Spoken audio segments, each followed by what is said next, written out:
And now that Carrie Rogers just laid out the legal framework, Jim Perry, tell us about our own interim guidance.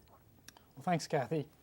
The BLM issued the draft Regional Mitigation Manual Section, MS 1794, in June.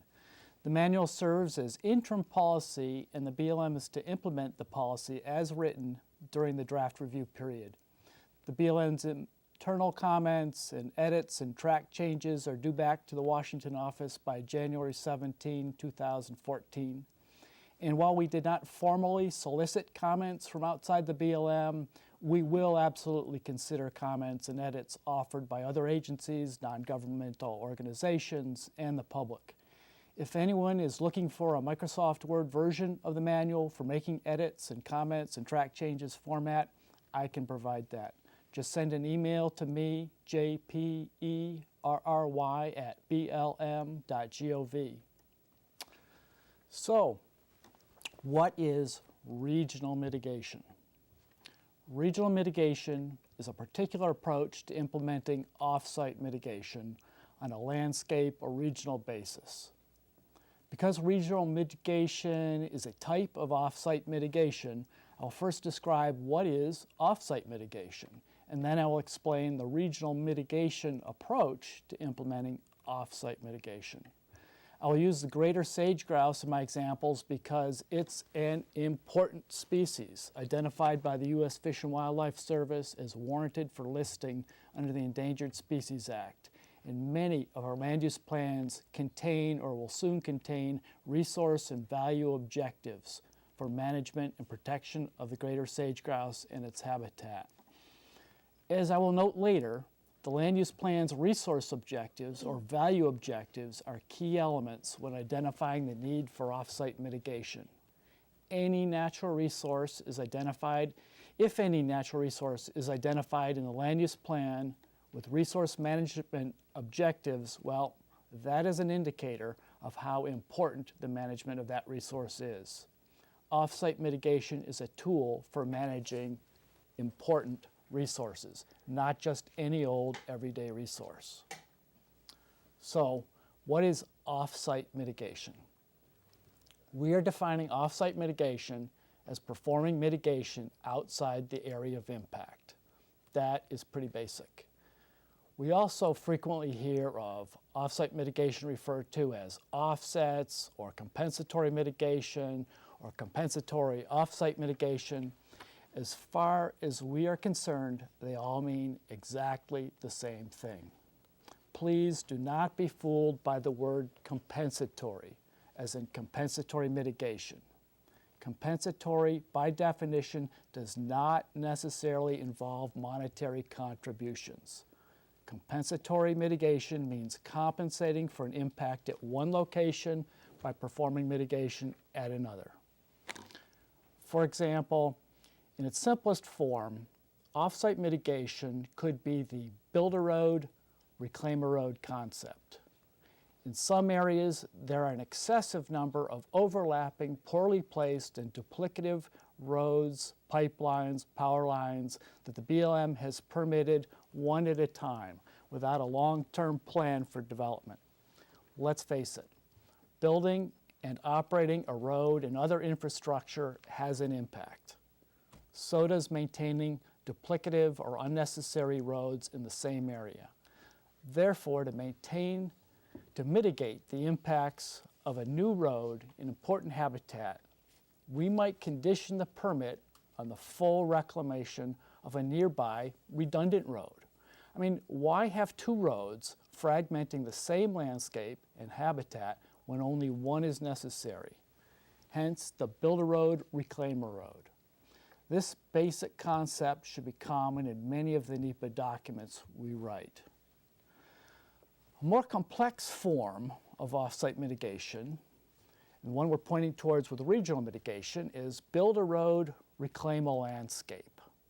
The price for building a new road in one area of important habitat might be in identifying and improving off-site habitat through projects such as vegetative treatments in another area or removing and reclaiming old roads, power lines or fences, and maybe even applying some form of future protection through the land use plan or through a conservation easement on private lands. So Jim, we got a question from the field. I'm not sure which office it's from, but it's asking if we can mitigate off-site instead of mitigating on-site. Oh boy. Yeah, our national policy is to first plan to mitigate to an acceptable level within the area of impact. This is known as on-site mitigation. On-site mitigation generally entails one of two choices, or both. Our first consideration is avoiding the impact at the project site. Our second choice is consideration of minimizing the impact at the project site, such as through the use of state-of-the-art mitigation measures, also known as best management practices, or BMPs, which become permit or lease terms and conditions, stipulations, or conditions of approval. However, the BLM cannot always mitigate potential impacts from land use authorizations to an acceptable level on site at the location where construction and operation impacts will be occurring. Even with the use of best management practices, there may still be some remaining impacts. The question is, do those remaining impacts really need to be mitigated? Well, it's not necessary to mitigate all resource impacts. It's worth repeating, it is not necessary to mitigate all resource impacts. Within resource types, some have been determined to be a higher priority than others for protection. For example, wildlife. Endangered species are worthy of greater protection than sensitive species, which are worthy of greater protection than game species. We must take a reasoned approach when identifying what on-site and off-site mitigation is necessary. We make this reasoned approach through both the project NEPA process and the land use planning process. And so how would you identify which resources warrant off-site mitigation? Well, first you plan for mitigating on-site to the extent practical. For remaining impacts to important resources, there are legal, policy, and land use plan considerations. So the first stop is generally the resource management plan. If the plan identifies specific objectives or values for a resource, it could indicate that the resource may warrant off-site mitigation. Everything we do or approve through a permit must be in conformance with the resource management plan, including meeting the land use plan's resource objectives and values. For example, the BLM may identify resource management plan objectives for managing a sensitive species, such as the greater sage grouse, including maintaining habitat and viable populations. Or the resource management plan may identify cultural, historic, or visual resource values that we must manage for. In order for the BLM field office to achieve the resource objectives and value objectives identified in its resource management plan, it may be appropriate for the field office to condition the approval of a permit on the applicant's essentially required performance of off-site mitigation. There may also be policy and legal considerations, such as the National Historic Preservation Act or the Endangered Species Act. So the NEPA thought process is something like this. Will there be remaining unmitigated impacts even if appropriate on-site mitigation is proposed by the applicant or conditioned by the BLM? Do those impacts, remaining resource impacts, warrant off-site mitigation? If the BLM does not address those impacts, would it prevent the BLM from meeting its resource management plan objectives? If so, then the BLM could condition the authorization on the applicant's commitment to address those impacts, either by performing off-site mitigation or contributing to an off-site mitigation fund. For example, a transmission line is proposed in sage grouse priority habitat that has been designated as an avoidance area in the RMP. If this route cannot be avoided, the field office would require the applicant's use of environmental best management practices to minimize the impact on site but there will still be unavoidable impacts. If the resource management plan established a disturbance threshold of no net loss of sage-grouse populations and habitat, any remaining impacts to sage-grouse populations and habitat would need to be mitigated off-site. Okay, so that all makes pretty good sense, but how would a regional mitigation approach fit into all this then?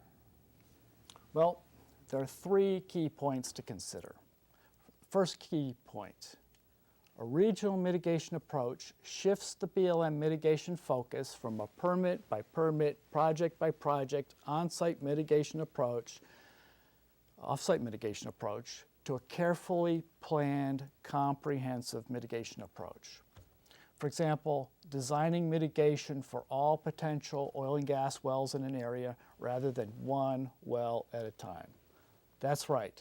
Where we are anticipating large-scale development, we are pre-planning for large-scale mitigation. No piecemealing. The second key point, a regional approach involves strategically pre-identifying mitigation areas and mitigation measures. For example, the BLM is working on a number of greater sage-grouse resource management plan amendments.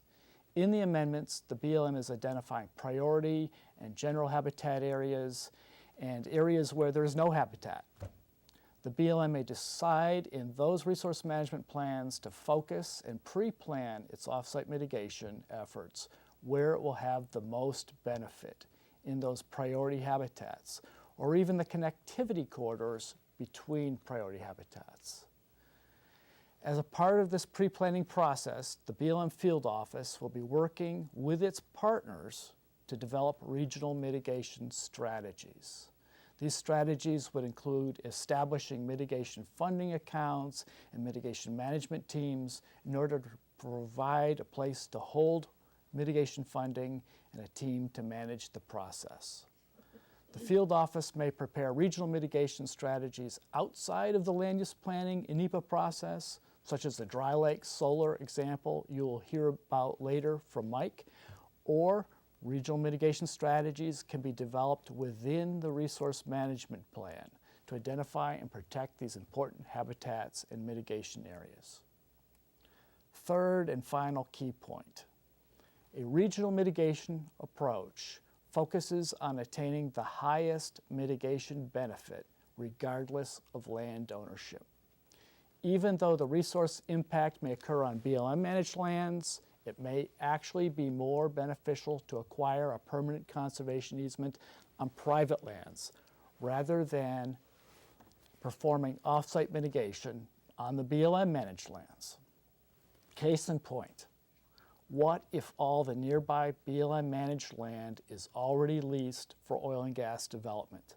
Is that a good location to focus habitat improvement, time, and dollars? Any mitigation projects on a leased area would be at risk of harm from future oil and gas development, right? Maybe it is best to look further out to other private or federal lands where we know we can protect habitat mitigation projects. I mean, think durability. Even if the impacts will occur on local BLM managed lands, we may be able to protect them the best on private.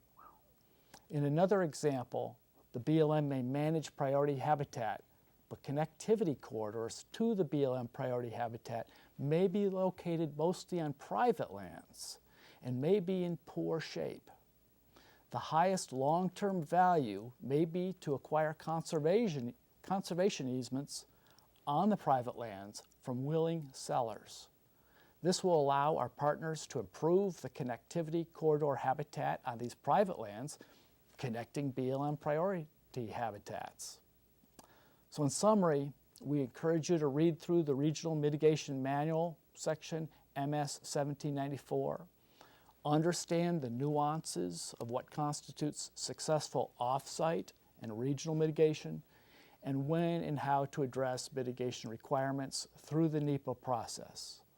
Also, if you see new development headed your way, particularly if there will be renewable or non-renewable energy development and transmission or mining of non-locatable mineral materials, and important resource values may be impacted, now is a good time to begin working on a regional mitigation strategy. This would include identifying partners and cooperators, establishing mitigation management teams, and setting up mitigation funding accounts. Further detailed guidance is outlined in the Regional Mitigation Manual section. I encourage you to read it. I hope I have clarified on-site, off-site, and regional mitigation for you. Thanks for attending today. Thanks, Jim. That seems like an important piece for successful offsite mitigation. You got me interested in the manual again. I want to go reread it. And if any of you want to reread it too, remember it's on our KRC website. You know, I especially like your concept of build a road, reclaim a road, or build a road, reclaim a landscape. I thought that was great. Now, you said you wanted comments on the Regional Mitigation Manual section by January 17th, right? Is there anything specific that you want? Right. Good point. We would really like to see the comments come back in track changes format. Go ahead into the document and type the edits the exact way you would like to see them written in the manual, and then just add a bubble comment to explain why you've changed the text.